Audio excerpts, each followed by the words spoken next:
All right, good morning, YouTube and Academy. Quick video on a false day. We had a false day on the ODR session last night. There was a lot of questions about the language as far as extensions, retracements, and how that works between a true day and a false day. So M7 put out a recap video and kind of covered it, but I thought I would add something to it to just kind of focus straight in on that. He was sort of going over the trade and everything else, but I'm only going to focus on just the false day understanding and how you can sort of be aware of that ahead of time, and then how it'll help you out later on in the trade or later on in the session. If it does start to head that way and you have to decide between is it a false day or do you want to take a retirement setup. So for me, that's why it's the most beneficial to have that information on there.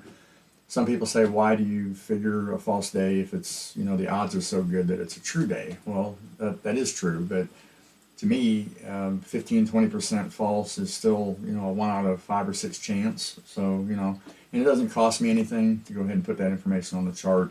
Only takes a couple minutes, and usually after confirmation, with 5-minute candles, there's quite a bit of time to do that.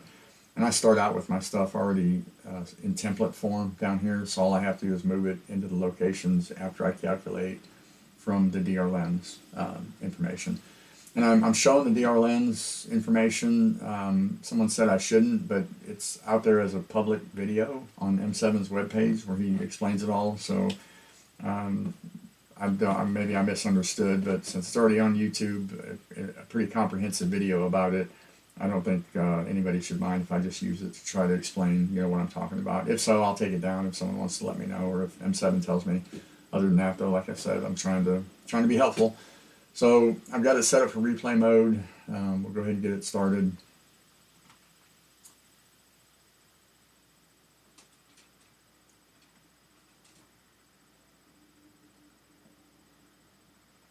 I could probably speed that up a little bit. I think it confirms pretty quick though. So anyway, like I said, it doesn't cost anything to put the false day information on the chart, and for me, it's beneficial to sort of be able to refer back to it. Okay, so here's our confirmation. All right, so confirmation right here. Normally I would start with the true information. We'll put that on there what I'm expecting it to be. So true median extension, and I'm not going to do drib and clusters and all that. He went through and framed the trade. I'm just kind of explaining the false day logic. So I'm going to go ahead and just put some very basic stuff on here as far as clusters and all that. So let's say we've got a true extension of 1/6. For me, I would probably have went right here with my first bucket somewhere between 8 and 1.2, and maybe even less. But just because of this one's in here, I want to get that in there. So I'm going to call my extension, true max extension, right about here. To capture this this nice big cluster right there. And then for time, max extension 7 o'clock. Yeah, I mean, towards the end of the day, definitely. So 7:30 for a max extension.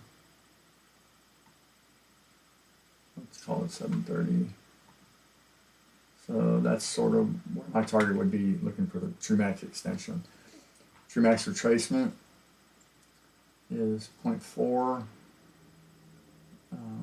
You've got quite a nice group right here from 2 to 4.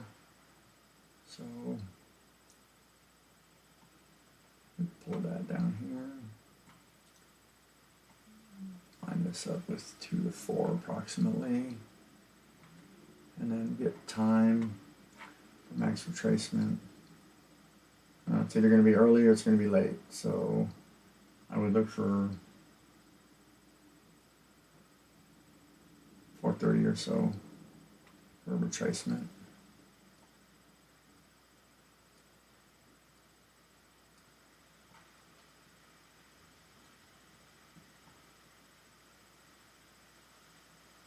Okay, so something like that. Right.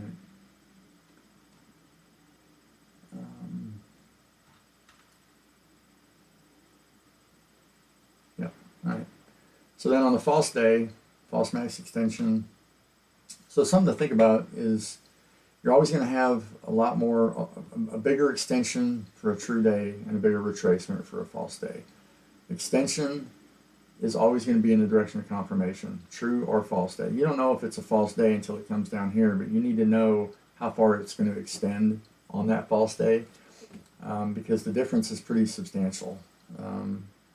Like the extension here on a true day is the 1.6, but on a false day it's only 0.7, and I narrowed that down to 0.3 to 0.5 to capture this right here. Okay, so 0.3 to 0.5 for my false extension is going to be right here.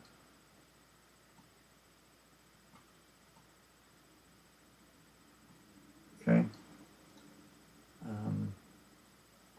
And that makes sense because in order for it to be a false day, it has to retrace all the way back through the DR range, and it's measured from IDR to IDR, which is 1.0. So it's always going to be more than 1.0, obviously. And here you see it's a 2.3.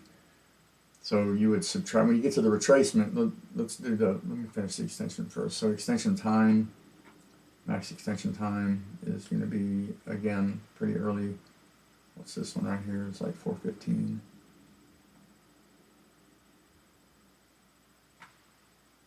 4:15-ish. Yeah. Whoops. Can't even move that one. Extension time. 4:15. Okay. And then retracement time. So the max retracement, like I said, since you've got to figure coming all the way back through, if you were to just use this right here, you would subtract 1.0 and you'd have negative 1.3, which would be down here somewhere if you just use the median. You're still retracing. Even though you confirmed up here, you're still extending this way and you're still retracing, whether it's a true or false day. You use the logic for which way, or you use the language for whichever way it confirms is always going to be where you extending to or retracing from. Doesn't matter if it ends up being a true or false day. If it was a false day, you just have less of an extension and a bigger retracement because it has to come all the way back through the range. And that's as clear as I can make it. Hopefully that helps kind of clear that up. So on our retracement, we would be looking at, we've got a 2.3 here, but I would probably try to capture this right here, and I would go more like a 1.5, 1.6, or 2 point, no, yeah, 1.5 and 1.6. And then you subtract the 1.0, so you would actually be down here at a 0.5 or 0.6 area. False max retracement, 0.5, 0.6. So again, if I was to use the 2.3, I would put this down here at 1.3, minus 1.3, because this eats up 1.0 of that retracement from wherever you are, up here. It starts from right here. It always starts from the IDR. This is where it's measured from. So even though it comes up here, you wouldn't measure any of the retracement until it actually got to here. So even though you're up here somewhere, it's almost like it doesn't count because it's measuring it from here. DR lens is calculating it from right here. So minus 1.0, and then another full point, and then another 0.3 would bring you down to minus 1.3. But for the sake of argument, like I said, I wouldn't have went all the way with the 2.3 over here. I'd have been over here somewhere. That's why I'm figuring 1.5, 1.6, which after I subtract that 1.0 leaves me 0.5 or 0.6. So that's about where my retracement's going to be, 0.5, 0.6 minus. And then for time,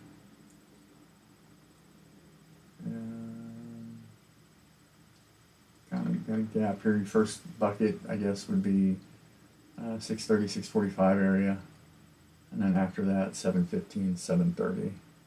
So for a retracement time, or yeah, max retracement time, I'd probably go with the longer one. What's this one at? This one's at 7:30. They're both at 7:30, so we'll bring this one back a little bit. Do something like that. Okay.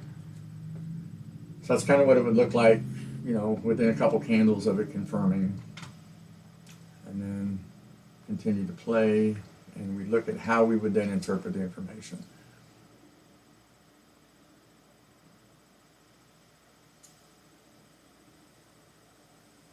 I'm just going to let it play a little bit, and then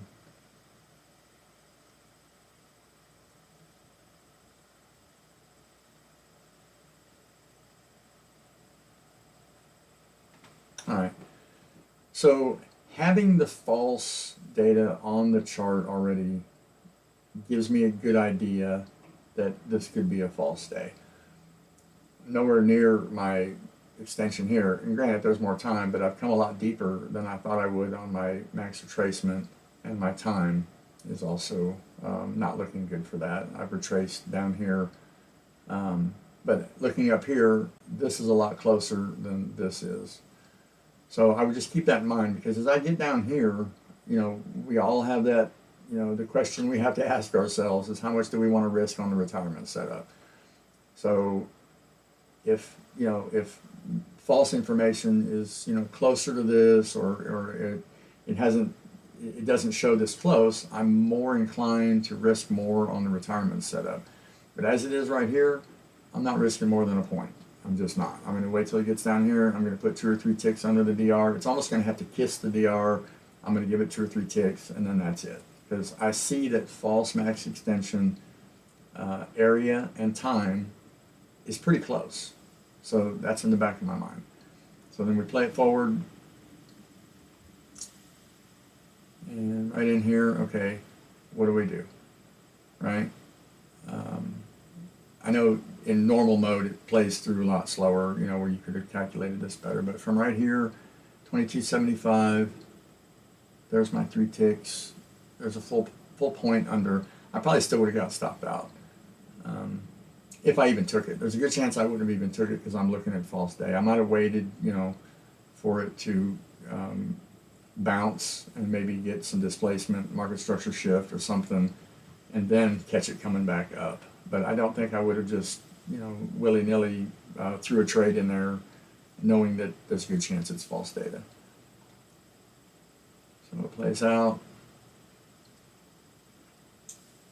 Okay, boom. We got our false day.